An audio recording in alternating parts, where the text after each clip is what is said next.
प्यारे बच्चों, I hope आप बहुत अच्छे हैं। आज हम टाइट्रेशन के बारे में सीखेंगे और लैब के अंदर टाइट्रेशन कैसे परफॉर्म करते हैं, उससे हम क्या जानकारी हासिल करते हैं। तो देखिए, सबसे पहले टाइट्रेशन की बात करें तो एक्चुअली टाइट्रेशन होता क्या है, करते क्यों हैं, सारे सवालों का जवाब आपको इस वीडियो में मिलेगा अगर आप एंड तक देखते हैं। इस क्वेश्चन में अगर हम पूछे आपसे पहला क्वेश्चन कि why titration is perform in lab, या टाइट्रेशन हम करते क्यों हैं, तो इसका मैंने डिफिनेशन लिखा है यहाँ पे कि titration actually perform to determine the strength of a solution by reacting it with standard solution of known concentration until equivalence या end point is reached। मतलब किसी भी अननोन अगर कोई सोल्यूशन है, इसी कॉन्सेंट्रेशन हमको पता नहीं है, तो नोन कॉन्सेंट्रेशन के साथ या स्टैंडर्ड जो सोल्यूशन उसका है उसके साथ टाइट्रेट करके अननोन सोल्यूशन की कॉन्सेंट्रेशन को हम निकाल सकते हैं, स्ट्रेंथ को बता सकते हैं। तो ये यहाँ पे कैसे निकालेंगे? सबसे पहले आप ऑक्सैलिक एसिड का अगर हम टाइट्रेशन परफॉर्म कर रहे हैं between oxalic acid and potassium permanganate, जिसमें हमें ऑक्सैलिक एसिड की कॉन्सेंट्रेशन नोन है, n/10 का सोल्यूशन है, और आपको पता करना है कि जो पोटेशियम परमैंगनेट का सोल्यूशन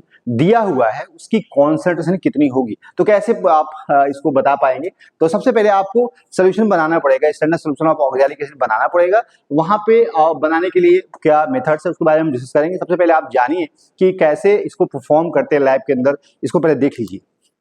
जो यहाँ पे अगर आप देखें तो molar mass of oxalic acid जो दिया हुआ है 126 ग्राम पर मोल दिया हुआ है, और डाइप्रोटिक आपको पता है कि जो आपका oxalic acid diprotic nature, 2 hydrogen ऐसे जो रिप्लेसेबल है, तो वहां पे हम बोल सकते हैं कि डायबेसिक है।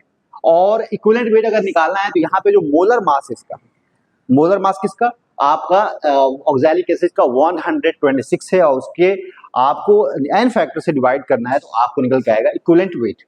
और यहाँ पे जो इक्विवेलेंट वेट निकल के आ रहा है 63 ग्राम पर इक्विवेलेंट आ रहा है, उसको आप वॉल्यूम से आप डिवाइड करिए जो लीटर में लेंगे, देन आपको 0.1 नॉर्मल सोल्यूशन बनेगा ऑक्सैलिक एसिड। कैसे? तो यहाँ पे देखिए सारी बातें, यहाँ n/10 सोल्यूशन बनाना है तो नॉर्मलिटी आपकी 0.1 नॉर्मल बनाना है, और वॉल्यूम आपको लेना है 1 लीटर, इसको हम 1000 ml में चेंज कर सकते हैं। तो वेट जो रिक्वायर्ड होगा यहाँ पे n into multiply by equivalent weight and volume जो कि आपको लीटर मिलेगा। इन सारे कैलकुलेशन करने के बाद जो वेट निकल के आएगा 6.3 gram of oxalic acid which can be use for the preparation of 0.1 normal solution of oxalic acid. तो ये सबसे पहले आपको कैलकुलेशन परफॉर्म करनी पड़ेगी, उसके बाद आपको इक्विवेलेंट वेट निकालना पड़ेगा, उसके बाद 1000 ml में आपको ऐड करना पड़ेगा, that is 6.3 gram of oxalic acid. तो आपको जो सोल्यूशन बनेगा इसकी नॉर्मेलिटी जो होगी 0.1 नॉर्मल होगी, या इसको हम n/10 सोल्यूशन भी बोलेंगे। ओके, नेक्स्ट हम क्या करेंगे, जो आपका अच्छा ये जो आपका जो सोल्यूशन होगा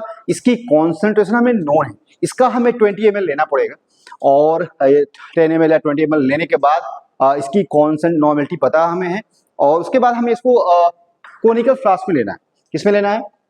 कोनिकल फ्लास्क में। इसमें एसिड भी ऐड करना पड़ेगा, क्योंकि यहाँ पे जो पोटेशियम परमैंगनेट के साथ अगर रिएक्शन परफॉर्म कर रहे हैं ऑक्सैलिक एसिड में, तो यहाँ पे एसिड की जरूरत पड़ेगी, तो एसिड इसमें ऐड करना पड़ेगा, डाइल्यूट एसिड H2SO4 ऐड करना पड़ेगा, और थोड़ा सा इसको हीट करना है 67 डिग्री पे हीट करने के बाद इसको फिर टाइट्रेशन को परफॉर्म करना है। तो आपको एंड पॉइंट मिलेगा जिसमें कलर धीरे धीरे वॉल्यूम जो होगा यहाँ पे, जो भी देखें यहाँ पे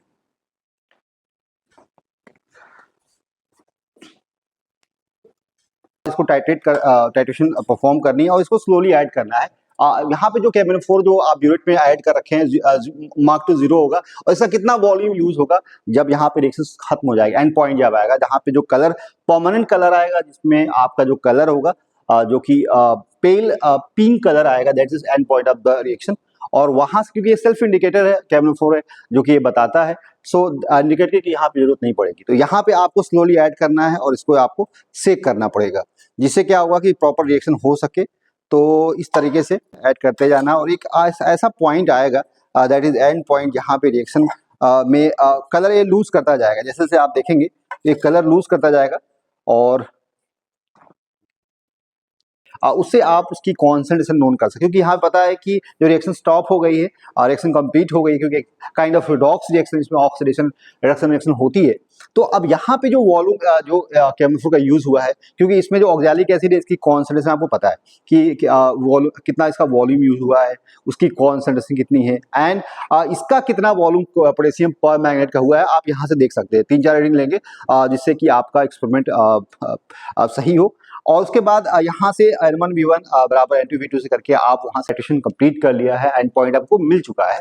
तो आपको देखना पड़ेगा कि भाई पोटेशियम परमैंगनेट का वॉल्यूम कितना यूज हुआ इस टाइट्रेशन में, और नॉन वॉल्यूम आपका ऑक्सैलिक एसिड का पता है 20 ml आपने यूज किया है। तो यहाँ पे आपको फर्स्ट जो solution non solution oxalic acid उसकी कॉन्सेंट्रेशन पता है, उसका वॉल्यूम पता है। आपको पता करना है पोटेशियम परमैंगनेट की अननोन है कॉन्सेंट्रेशन, वहां पे एंड पॉइंट मिल चुका है, तो उस पॉइंट पे how much volume of potassium permanganate are used ये आपको भी पता चल गया है। तो कॉन्सेंट्रेशन निकालना फिर बहुत आसान है, क्योंकि फॉर्मूला नॉर्मेलिटी का पता है N1V1 बराबर N2V2, और इस फॉर्मूला को यूज करके आप कैलकुलेशन को बना सकते हो।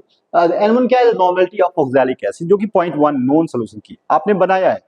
ओके और V1 क्या है, आप वॉल्यूम जो कि आपका ऑक्सैलिक एसिड कितना है 20 ml जो आपने ऐड किया क्रोनिकल फ्लास्क में, इसमें वॉल्यूम जो आपने ऐड किया था क्रोनिकल फ्लास्क में ऑक्सैलिक एसिड का आपका 20 ml था। Okay so how much volume are use of potassium permanganate, तो वो आपको मिल जाएगा टाइट्रेशन जब कर रहे हैं, तो एंड पॉइंट जब आ रहा है तो कितना वॉल्यूम उसको आप देख लीजिए, माइनस कर लिए 0 में से। अब वहां से आपको मिल जाएगा, अब आपको ये भी मिल गया, ये भी मिल गया, ये भी मिल गया, आपको पता करना है normality of potassium permanganate concentration of unknown solution. तो यहाँ कैलकुलेशन जब करेंगे अननोन सोल्यूशन नॉर्मेलिटी, तो 0.1 इंटू वॉल्यूम ऑक्सैलिक का कितना यूज हुआ है, आप divided by volume of potassium permanganate, and you get your answer strength of unknown solution that is potassium. अब यहाँ पे रिएक्शंस क्या हो रही है, रिडॉक्स रिएक्शन, आपको रिडॉक्स टाइट्रेशन है। अब यहाँ पे केमिकल रिएक्शन क्या हो रही है, इसको हम लोग देख लेते हैं। आइए, ऑक्सैलिक एसिड के साथ टाइट्रेशन हो रहा है potassium permanganate, that is kind of redox titration या रिडॉक्स रिएक्शन हो रही है यहाँ पे। जो केमिकल चेंजेस हो रहे हैं दैट इज पोटेशियम परमैंगनेट जो कि ऑक्सैलिक एसिड रिएक्ट कर रहा है इन प्रेजेंस ऑफ एसिड एक मीडियम, जो कि हॉट कंडीशन में यहाँ पे जरूरी है।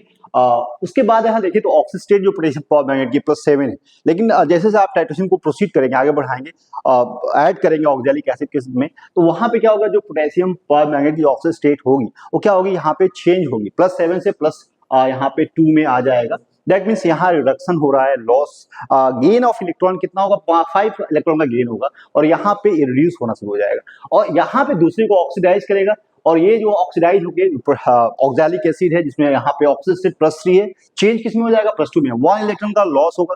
तो यहाँ पे जो रिएक्शन हो रही है इसको बैलेंस कर सकते हैं। यहाँ पे ऑलरेडी आपने एसिड यूज किया है, 3 mole of H2SO4 will be added, इस कंपोजिशन में आपको ऐड करना पड़ेगा। तो यहाँ पे ड्रॉप वाइज आप ml ऐड कर सकते हो डाइल्यूट का सल्फ्यूरिक एसिड का, और आप देखिए तो यहाँ पे आपका रिडक्शन हो रहा है ऑक्सैलिक एसिड का, ऑक्सीडेशन हो रहा है, पोटेशियम परमैंगनेट का ऑक्सीडेशन हो रहा है, और यहाँ पे +7 से +2 में जा रहा है, +3 से +4 में जा रहा है, और यहाँ पे 5 इलेक्ट्रॉन का गेन है। तो जो भी यहाँ पे चेंजेस हो रहा है आप ऑक्सैलिक एसिड, आई होप आपने इस प्रॉब्लम को समझा होगा, और इसी तरह की मजेदार वीडियोस को देखने समझने के लिए आप मेरे YouTube पेज को फॉलो कर सकते हैं, आजम की chemistry. Thank you very much.